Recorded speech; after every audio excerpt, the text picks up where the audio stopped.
Hello, my name is Margaret, and I'm going to name my YouTube channel Making Life Simple. And today I'm going to talk about autism. My son is autistic. He's 20 years old. He's a terribly handsome young man and incredibly smart. A lot of people confuse autism with retardation, where some people are both, but not in the case of my son. My son is autistic. But if you have a child that's retarded, a lot of people don't like that term, but medically I think it means that the person is not, in the same dimension with us. They just can't comprehend the dimension of, everybody else. Because they're retarded. But autism, you have people that's autistic that's incredibly smart, incredibly articulate, and it's a different condition altogether. But I think one thing is autism is so hard to understand because the person can be incredibly smart, but unable to apply themselves to different things. One way I would describe my son is that he can't apply himself unless he's interested in something. And actually that's how we all have that condition to a degree, but most of us without autism, we can apply ourselves. I used to work as a box packer. I used to pack lottery tickets or some kind of tickets. It was a lottery where the scratch-off tickets. The most boring job I ever had. But I was able to apply myself to it so I could get the job done and so I could, get paid. But with an autistic person, if they're not interested in it, they just can't do it. And it's especially if it's something that they just don't even like, then they definitely can't apply themselves to it. And I think people that don't understand autism and people that don't have patience should not tackle caring for a person that's autistic, because it could become overwhelming for a person that's not fitted for that type of I would say job or that type of situation. Because my son, he can perform brain surgery on Wednesday, and Friday he could forget how to tie his shoes. So, you'd be thinking, oh, well, if I just push him, it will make him do it. I'm going to force him to do it. You really can't force, you can force children. I've seen parents and care providers and professionals, sedate the autistic person or restrain an autistic person, and I've even seen people like, you break their spirit. You can almost force anybody to do anything, but at what cost? Sometimes the cost is not worth the rewards. It's not worth that lesson that you're trying to teach them. My son, he don't do structure very well, and just like you might be trying to teach him how to do something, read or whatever at 1 o'clock in the afternoon, but he don't want to do it at 1 o'clock in the afternoon. But he'll turn around or he may turn around at 3 o'clock and do it without you coaching him, without you asking him to do it again. It's just that he has to do it when he wants to do it. And a lot of people, they find that too hard to grasp. And it's not just my son. It's not just my son and, this is how it has to be for my son. I've found this to be true in a lot of autistic people, And I think life is so much better because, it's so much better when you could just let them, you put it out there for them and let them absorb what you're trying to teach them or what you're trying to encourage them to do. Is better when you can let them work and operate at their own pace and take information in and get things done. Not have a rigorous a rigorous structure where this has to be done. It's like in the mornings. God bless my son. He in the morning he can't just get up and he got to wake up when he wants to wake up. And I know a lot of people, this is how they treat their sons, and their son's not even autistic. They just got a lazy son, but my son happens to be autistic. But when I let him get up when he, wakes up, and, I usually have a little something for him to eat, to help entice him to get up. Like some people have to have their coffee. My son, he likes to have a little, it could just be toast and jelly. But, he likes to have a little something to get him started in the morning, a little juice. And then he's up and ready to go. He's brushing his teeth and he's getting dressed. We usually do the bathing and everything the night before. And, and then he's off to school. And he goes to an academy, a special needs academy, Southside Occupational Academy. And it's a very excellent school. And they take care of all the different special needs of the students. And I'm also hoping and praying that they get funding so they don't have to lay off any of the teachers or any of the personal assistants for the children. My son has a personal escort. She's a teacher, and she's educated in the education field as well. But she's his personal escort to throughout the school and throughout the day. And I'm just hoping that the school keeps funding the city, the state, or the federal government, wherever the money comes from. I hope it keeps trickling down and keep financing the school, because they do an excellent job with the students. And these young people, they need this help. They need this special attention. They need special protection. They need people to help. Some of them need people to help them, just to escort them to the bus and make sure they don't stray away. Some people are, some of the young adults, the students at Southside Academy, they have students in wheelchairs that have to, be lifted up into the bus and everything. And they do all of these things, and I think it's really important that the word gets out of all the different things that they do for these young adults, preparing them for the workforce, just furthering their education, helping them grasp things that they may have forgotten over the summer. And like with autism is repetitious. My son learned to read and write when he was in the first grade, and it's been a continuous thing. Especially I try not to let him be out of school all summer long, because then he has a tendency, because of the autism, to forget a lot of things. But to continue teaching them how to their basic academics, and they also teach them different job professions, different technical skills, vocational skills. My son, he works in the T-shirt production program. They have a cafe where the students are learning how to, customer service and serve things that you normally buy in a cafe: coffee, tea, sodas, chips, sandwiches, pizza, and they have a lot of different programs like that. They have hospitality, they have chef school, and they're helping the people that normally wouldn't be able, they wouldn't have the opportunity to learn skills. They helping them learn skills, and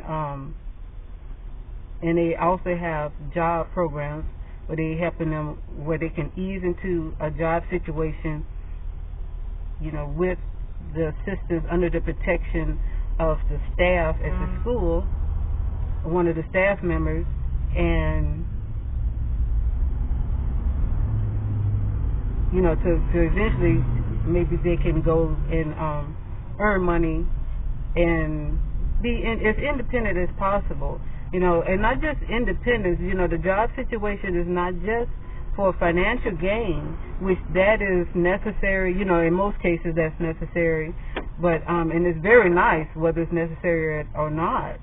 But it's also, to keep them into a social environment where because like in my case with my son, he's the only child. So without him having, he has to go to school and he has sports and he loves to swim and everything. But without different outlets, he's not around any other people his own age, and jumping and playing and climbing and just having fun and hanging out with teenagers. He's not doing that. So it's very important for him to have school and to have some recreational activities and a job environment where he can earn some money, but he can also socialize with people in his own age group, and some people with the same with families that have autism, and they can maybe we can share each other's ideals and things like that. So, but yeah, autism is for people with a lot of patience, and you want to have a lot of time to take care of a person with autism. If you yourself is under a lot of stress, then it's going to be really difficult for you to take care of somebody that's autistic and also who's autistic and an adult. Because this person, they're an adult, so they have all the different issues and needs and stuff that you have. They have to be bathed, and they want some entertainment. They want to eat. And, it's not like a little child where you can just pick up and say, okay, we're going shopping, or okay, we're going to bed, okay. They might not want to do what you want them to do when you want them to do it. So, and with my son, I try to balance, I try to give him as much freedom as possible, and I try to, supervise him only where he needs to be supervised.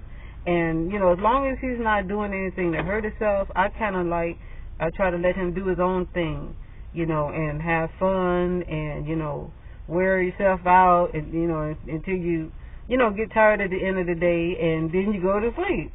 And, I don't try to prevent him from doing a whole lot of stuff. He's in our case, he's a pretty safety, orientated child. He's not a safety hazard, and he's a very clean child.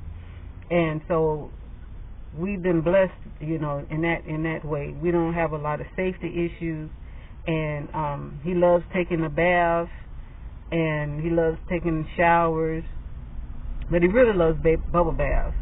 And so it's not a struggle. We don't have a struggle in those two areas, and so that helps. It makes life a lot easier too. And autistic people, they like to be alone most of the time anyway.